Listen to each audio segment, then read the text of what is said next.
নমস্কার, এটা একটা রিওয়াইন্ড ভিডিও। যেহেতু 22 তারিখ থেকে শুরু হয়ে গেছে অম্বুবাচী, 25 তারিখ পর্যন্ত থাকবে।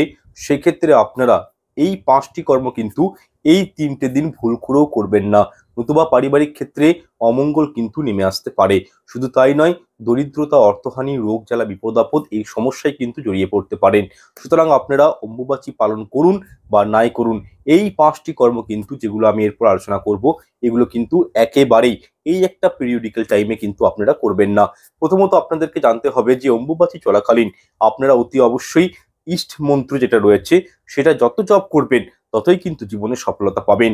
কিন্তু কোনো অন্য গায়ত্রী মন্ত্র বলুন বা কোনো দেবী দুর্গার মন্ত্র, আদ্যাশক্তি স্তোত্রম কোনো কিছু কিন্তু পাঠ করা চলবে না। তথা যদি ঘরে আপনাদের কোনো দেবীর মূর্তি থাকে তাকে কিন্তু অবশ্যই আচ্ছাদন করে রাখবেন।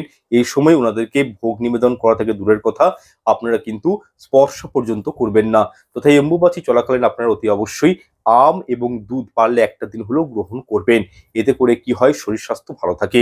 এছাড়াও অম্বুবাচী নিবৃত্তি হওয়ার পর আপনারা কিন্তু অবশ্যই ভোগ হিসাবে, নৈবেদ্য হিসাবে যে কোনো আদ্যাশক্তি মহামায়ার যে কোনো দশমহাবিদ্যার রূপকে আপনারা মায়ের উদ্দেশ্যে আম এবং দুধ অবশ্যই কিন্তু নিবেদন করবেন নৈবেদ্য হিসাবে, এবং পরে সেটি অবশ্যই কিন্তু নিজেরাও গ্রহণ করবেন। আপনারা দেখবেন মা কামাখ্যা দেবীর আশীর্বাদে, মায়ের কৃপায় আপনারা কিন্তু সারাটা জীবন সুস্থ এবং নিরোগ থাকবেন। এছাড়াও আপনারা অম্বুবাচী চলাকালীন অতি অবশ্যই নিজেদের সামর্থ্য মতো কোনো ব্রাহ্মণকে অথবা বৈষ্ণবকে আপনারা ফল দান করবেন। এর ফলে আপনাদের জীবনে শুভ ফল নেমে আসবে।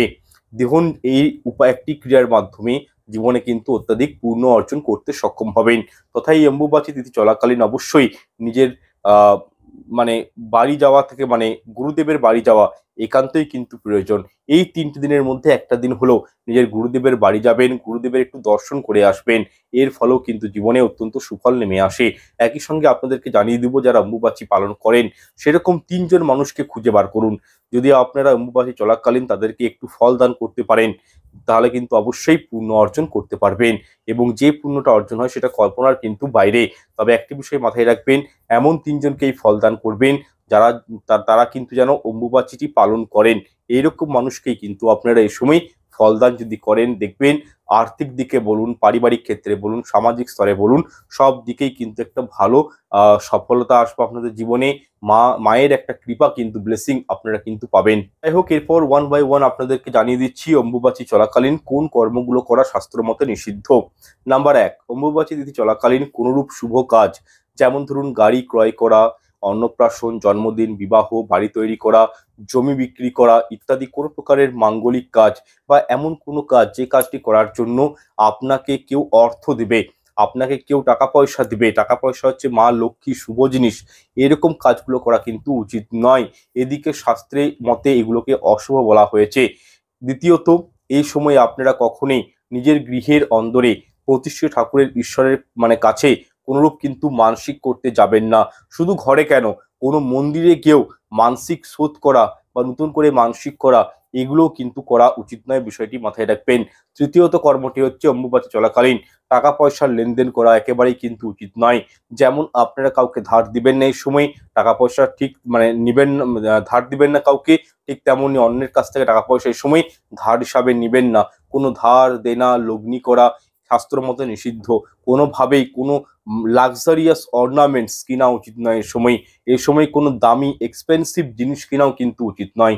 এরপর চতুর্থ বিষয়টি হচ্ছে অম্বুবাচী চলাকালীন সময়ে আপনারা ভুল করেও বাইরে কোথাও রওনা দিবেন না, কোনো শুভযাত্রাতে যাবেন না। যেহেতু মায়ের মন্দির এই সময় বন্ধ থাকে, সেহেতু অনেক প্রকার নেগেটিভ এনার্জি কিন্তু, অশুভ শক্তি অত্যন্ত পরিমাণে পরিবেশের মধ্যে সৃষ্টি হয়। তথা বিভিন্ন সাধকেরা নিজেদের মনোবাঞ্ছা পূরণ করার উদ্দেশ্যে বিভিন্ন রকম এই সময় তান্ত্রিক ক্রিয়া করে থাকেন। ফলে পরিবেশের মধ্যে, আমাদের এনভায়রনমেন্টের মধ্যে এক প্রকার নেগেটিভিটি লক্ষ্য করা যায়। এই মতো অবস্থায় আপনারা যদি বাইরে কোথাও বেড়াতে যান, তাহলে কিন্তু দুর্ঘটনা ঘটে যাওয়ার একটা সম্ভাবনা তৈরি হয়। সেহেতু যদি খুব এমার্জেন্সি কোনো কারণ না থাকে, সেক্ষেত্রে বলবো কোনো শুভ কাজে আপনারা কিন্তু এই সময় যাবেন না, বা নিজের রিলেটিভের বাড়িতে হোক বা যে কোনো পরিস্থিতিতে আপনারা কিন্তু বাইরে যাবেন না। এই কয়েকটা দিন, মাত্র 3টে দিন, 22 তারিখ, 23 তারিখ, 24, 25, এই 3টে দিন কিন্তু যাবেন না। কারণ 25 তারিখ বুধবার পড়েছে, 3টা 21 কিন্তু নিবৃত্তি হয়ে যাচ্ছে, অম্বুবাচী কিন্তু সমাপ্ত হয়ে যাচ্ছে। আপনারা 26 তারিখ থেকে যেখানে ইচ্ছা যেতে পারেন, কিন্তু এই 3টে দিন একটু মেনটেন করার বিষয়গুলো চেষ্টা করবেন। পঞ্চম এবং সব থেকে গুরুত্বপূর্ণ যে বিষয়টি আপনাদেরকে অবশ্যই মাথায় রাখতে হবে তা হলো অম্বুবাচী চলাকালীন আপনারা কোনোভাবেই কোনো পরিস্থিতিতেই গাছের কোনো ক্ষতি করবেন না, গাছ কাটবেন না এবং ভূমিকর্ষণ করবেন না, ভূমিকে আঘাত করবেন না এবং কি মাটি কিন্তু তুলবেন না, মাটি খুঁড়বেন না। বরং আপনার যে ঘরে যে তুলসী গাছ রয়েছে সেখানে একটু উঁচু করে রাখবেন মাটিটাকে। যাই হোক, এই যে কয়েকটা বিষয় আপনাদের সামনে আমি তুলে ধরলাম, সেগুলোর মধ্যে আপনারা কিন্তু একটু নিজেকে মেনটেন করার চেষ্টা করবেন। এগুলো যদি ভুল কাজ করে থাকেন, এর অন্যথা করে থাকেন, তাহলে কিন্তু নিজেদের দুর্ভাগ্যের কারণ আপনারা কিন্তু নিজেরাই হবেন। শাস্ত্র মতে স্ট্রিক্টলি কিন্তু বিষয়গুলোকে মানা করা হয়েছে। দুর্ভাগ্যের কবলে মানুষ কিন্তু পড়ে যায়, অত্যন্ত দরিদ্রতা, শারীরিক কষ্ট, সমস্যা জীবনে কিন্তু চলে আসে এই ভুল ক্রিয়াগুলো করার জন্য। সুতরাং এই 5টা বিষয় বললাম, এগুলো মাথায় রাখবেন এবং এইভাবে করার চেষ্টা করবেন। দেখবেন সারা জীবন আপনারাই কিন্তু সুখে থাকবেন।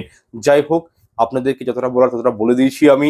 প্রোগ্রামটি কেমন লাগলো অবশ্যই কমেন্ট সেকশনে কমেন্ট করে জানাবেন। যদি এই বিষয়ে কোনো প্রশ্ন থাকে ভিডিওতে কমেন্ট করবেন, উত্তর দেওয়ার চেষ্টা করব। আসলে প্রচুর প্রশ্ন আসে, যেগুলো সত্যি বলতে একার পক্ষে আমার এত প্রশ্নের উত্তর দেওয়া সম্ভব হয় না। সেক্ষেত্রে দেখুন ভিডিওতে আমার ফোন নাম্বার দেওয়া রয়েছে।